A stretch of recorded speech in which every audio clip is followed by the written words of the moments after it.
Well, 4 Republican candidates want your vote for U.S. Congress. Whoever wins this primary will run unopposed in the general election in November and most likely represent 6 counties, including Mobile, Escambia, and Baldwin in Washington. Fox 10 News reporter Letitia Bush gives you a closer look at each candidate. Washington, it's where decisions are made and where politicians go to represent you. So before you head to the polls Tuesday, here's a closer look at who's running for Congress, representing Southwest Alabama.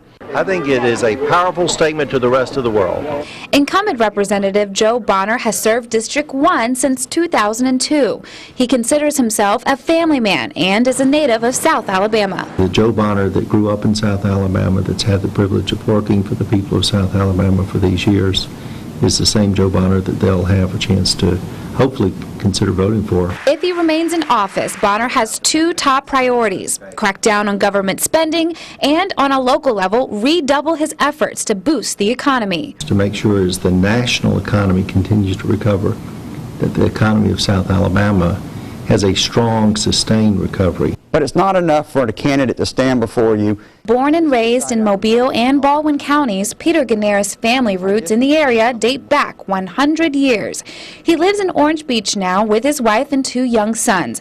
Ganera is back in the race after challenging Joe Bonner for his seat in 2010. I've always worked in the private sector. I've never been in elected office. Running for public office was never a dream of mine. But there's a passion I have for doing something for our country, for bringing my experience in the private sector to Washington. Ganera sees an opportunity in Mobile's port. He thinks it's an asset to the community and says he will put major focus on it if he becomes the district's representative. I understand the opportunities this port offers.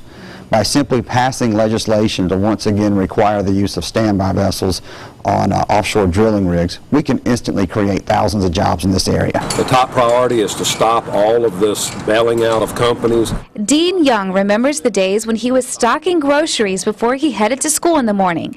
Young says he worked his entire life in the private sector and can relate to the tough times many are facing right now. I come from poverty, that I dropped out of high school, and that I worked my entire life in the private sector, and that I know where they are and I know what they're going through. Young describes himself as a fiscal conservative and says if he makes it to Washington, his #1 goal is to reel back spending. We're tired of being taxed. We're tired of being underrepresented. Peter Ream joined the Tea Party back in 2009. He lives in Mobile with his wife and 3 children. He served more than 20 years in the United States Navy. Ream says he's willing to do what it takes to make a change in Washington. We need somebody who's willing to stop the spending, and if it means laying down on the railroad tracks and risking re-election, that's what we need. Ream says he's committed to the Constitution and restoring common sense back into Congress. Top priority all centers on spending. We got to cut spending because we're bankrupting the nation. But other things is, we need to go by the Constitution and stop getting the federal government in all sorts of areas where they don't belong. So there you have it, all 4 candidates and their platforms. Tuesday is your day to cast your vote for U.S. Congress. And remember, it's between Republican candidates Joe Bonner, Pete Ream, Peter Ganera, and Dean Young. It's time for you to decide. Reporting in Mobile, Letitia Bush, Fox 10 News. And be sure to stay with Fox 10 News and fox10tv.com for our continuing coverage of next week's primaries. In addition to the Republican presidential and congressional races, we'll of course be covering all of the other local races in Alabama as well. And remember, for up-to-the-minute news and information on all and any races, you can go to our website, fox10tv.com, click on the On Politics link. It's at the very top of our homepage. You'll find stories from Alabama and Florida.